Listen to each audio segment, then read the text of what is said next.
another episode of the Forsyth Mags podcast. And today I have Caroline Forrester with Bike MS. How's it going, Caroline? Good. How are you doing? Good. Thanks for coming on today. Yeah, thanks for having me. Yeah. So I want to talk about the Bike MS event that's coming up in September, but I want to start by talking about MS. Mm-hmm. So I know you literally could talk all day about that. You know tons about it, so I want to hear some about it. Yeah, just a brief overview. I work with the National Multiple Sclerosis Society. Bike MS is a sect of that, but our mission is to cure MS while empowering those affected by MS to live their best lives.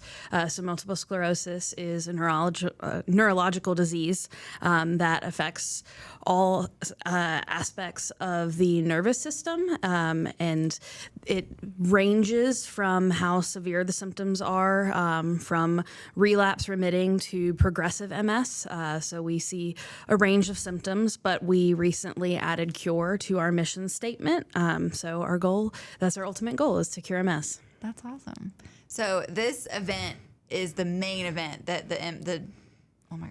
not the Bike MS, but the MS Society. So we have 50 bike rides across the country. Okay. We have different sects. So we have Walk MS, and those events are primarily in the spring, and then Bike MS. And so we have 2 bike events in the Carolinas. The first being New Bern, which takes place September 7th and 8th in New Bern, North Carolina, and then Tanglewood, Tour de Tanglewood, which takes place at Tanglewood Park in Clemens, and that is the one that's close to home here, and that will be taking place September 21st and 22nd of this year. And this has been going on for quite some time. What year is this for Tour de Tanglewood? We're in our 40th year. Wow. 40th time putting on the event. That is crazy.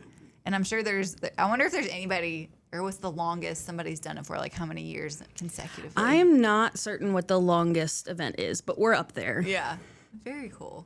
So, and it's also, I think, a misconception that people think they have to be like a professional bike rider to participate.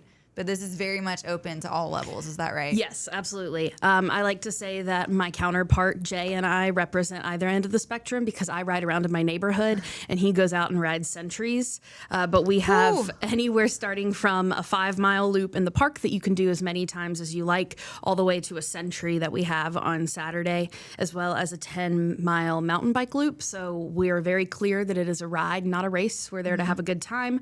And it's also a fully supported ride. So if you want to try and go for the century and you are not quite ready to hit 100 miles, we have support that can take you back to the start line so we can still have a good time. Okay. 100 miles. I cannot even fathom. How long does that take? Our cutoff is 5 in the afternoon. So our century cyclists take off. Our start is at 8 a.m. But most people don't take quite as long. I think Jay says you have to average like 13 miles an hour to hit the cutoff. Yeah. Wow, that's a lot of biking.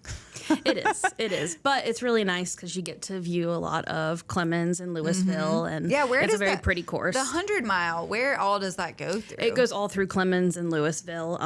I'd have to get the routes online. I don't want to misspeak. We've switched some things around. We've heard from a lot of participants that they love our Sunday route, that it's really pretty, and so we're switching some of that route to Saturday so more people enjoy that. Saturday is by far more attended, except for last year it was so rainy that it was an anomaly. We had more cyclists Sunday because it's a 2-day event, Saturday and Sunday. Okay. But you can participate one or the other or both. Oh, okay. So you can pick your route for each day, and you can do Saturday, Sunday, or Saturday and Sunday. Yep. And you can change your mind at any point with how far you're going to go. Some people start off and then they feel really good and they want to keep going for a longer route. And some people say, oh, there's the 30-mile turnaround. I think we're going to do that one.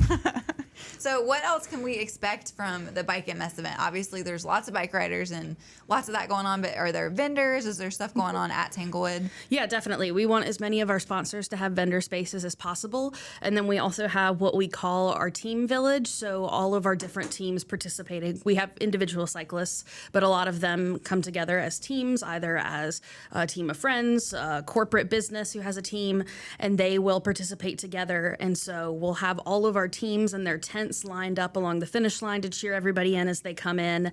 We'll have some of our vendors, like last year we had a little cake shop, we have a massage table, we have a DJ that'll be playing music, and then we have some fun things like our VIP tent, which is for our top fundraisers. Those who raise over $1,000 get some fun perks like extra beer and cool towels and all sorts of things. But we really aim to make it an event that everybody can enjoy and participate in, whether you're on the course riding or just hanging back at the village. Yeah. So how do you go about signing up for Bike MS? So our website, bikemstanglewood.org, there's a registration button there that'll allow you to sign up. And if anybody signs up from hearing me on this podcast, you can use the code JOINME. That'll give you 15% off the registration costs. Ooh, okay. And then we have a fundraising minimum. So everybody who participates fundraises at least $300, and that will earn you your T-shirt. We have jerseys. And just the entire event weekend experience. Awesome. Well, and we talked about that a little bit when we met before. That's 10 friends, $30 a piece. Mm-hmm. That's not a huge ask. No, it's not too bad. And fundraising or three friends at $100 each. Yeah, depends on how many friends you have and how much money they have. But I mean, fundraising is a difficult topic because at the bottom line is that you're asking for money. But I tell a lot of people I don't think we would work as hard as we do if I didn't feel like there was a cure out there to be grasped at some point. Yeah.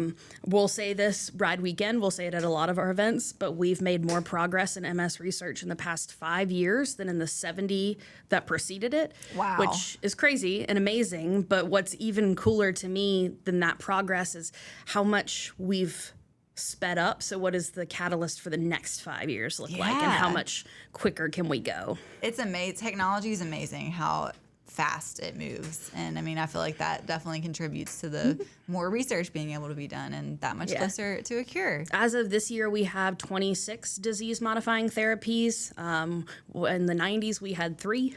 So it's come a long way. And my personal connection is my mom lives with MS, which is how I got involved with the society. And though cure is our ultimate goal, it's really nice when we have new disease-modifying therapy options come out, because my mom is on her 4th medication, and that seems to be working for her now, and some of them have worked and some of them haven't, but ultimately we're happy that we have options. We have choices now. That was going to be my next question. How did you get introduced to the MS Society, and what kind of drew you into that? Yeah, my mom was diagnosed in 2014, so as of this October, actually right around Tanglewood, she'll be coming up on a decade since her diagnosis, though symptoms were happening before then. Which is pretty common, right? That people, it takes a long time to get an official diagnosis. Yes, it definitely does. The further we get with our research, the easier it's becoming for people to be diagnosed. That's why we see more young people being diagnosed, more men being diagnosed, because for a long time it was thought of as a middle-aged white woman disease, because you didn't see as many people who looked different as the face of MS. And the society's worked really hard to present diverse demographic of what it looks like to live with MS, because for a while there were I spoke to somebody who's a young Black woman, and she said that she saw all of the resources online and said, I don't think I have MS because none of these people look like me. And so we've worked really hard to make that inclusive with things like our Black MS Experience Summit, but more and more people are being diagnosed, and we're seeing a larger demographic. What are some symptoms that if we have anybody listening to this podcast who's like, maybe I have MS, like what are some symptoms that you can be on the lookout for? Oh, well, it's a lot. Typically it's an overlap of a lot of things. What's really common is difficulty with vision loss, sometimes difficulty with speech, tingling or numbness in the extremities. So it's a vast option, lots of options for symptoms. And it comes down to, having enough of the symptoms being recognized and a doctor who is going to look at that as an option. A lot of times being connected with an MS specialist, because it looks different for everybody. No person living with MS looks the same as another. Which probably makes diagnosis very difficult. It does. Yeah. It definitely does. And being an advocate for your own health and continuing to go to the doctor and continuing to ask questions is key too, I would think. Definitely. Yeah. So is there anything new this year for Bike MS that has not happened in years past that you're excited about? Yeah, actually, we're part of the Next Generation experience. So we're a pilot site, one of the few in the country where we're rolling out new signage, a new experience, trying to make it a lot more streamlined. And we're very excited to be one of the few that they're testing it out. But the goal is for us to have a streamlined experience where everything is consistent, but we're also still able to contribute local flair, so something that makes our event unique to North Carolina and to Tanglewood. Yeah. And kind of getting some local vendors involved. There's definitely local sponsors, and we're super excited. And we're a member of the Louisville Clemens Chamber, and so that's awesome that's how we connected with you. Yeah. But our goal is to try and support the businesses that are supporting us, to give back to the community that we're a part of. Yeah. So is it too late for people to get involved as a vendor or a sponsor? Not at all. we will always welcome more sponsors. Okay. And we love having their presence at the event too. Yeah, because that makes it happen. Sponsors make these fundraising events happen. They do. And I said, I got involved because my mom was diagnosed and my family puts on a DIY road race event. And my dad instilled in me in a young age that sponsorship is a two-way street. You're not just asking for money. We want to give as much as a resource as we can to the people who are pouring their support into us. Mm-hmm. Oh, I love that. So who would you go about contacting if your business was interested in sponsoring Bike MS? You reach out to me. Okay. What's your email address, Caroline? Caroline.forrester@nmss.org. And that's Forrester, Forr. Okay. We will put that in our show notes. So most of our staff emails are first name dot last name at NMSS, which is a mouthful, but National Multiple Sclerosis Society is also a mouthful. There you go. Well, good. Well, hopefully you can get some new sponsors out of this podcast, we would love that. too. Yeah, because I feel like everybody knows somebody who has MS, you know? And we say if you don't know somebody with MS, you do. You just don't know they just don't know they have it yet. They haven't been diagnosed. Or they just might not be public about it. A lot of people love to share their stories, and some people don't. Yeah. And so it's likely that you do know somebody who lives with MS. They might just not be super public about it, or you might not have heard that story yet. Yeah. Okay, so Tour to Tanglewood coming up in September.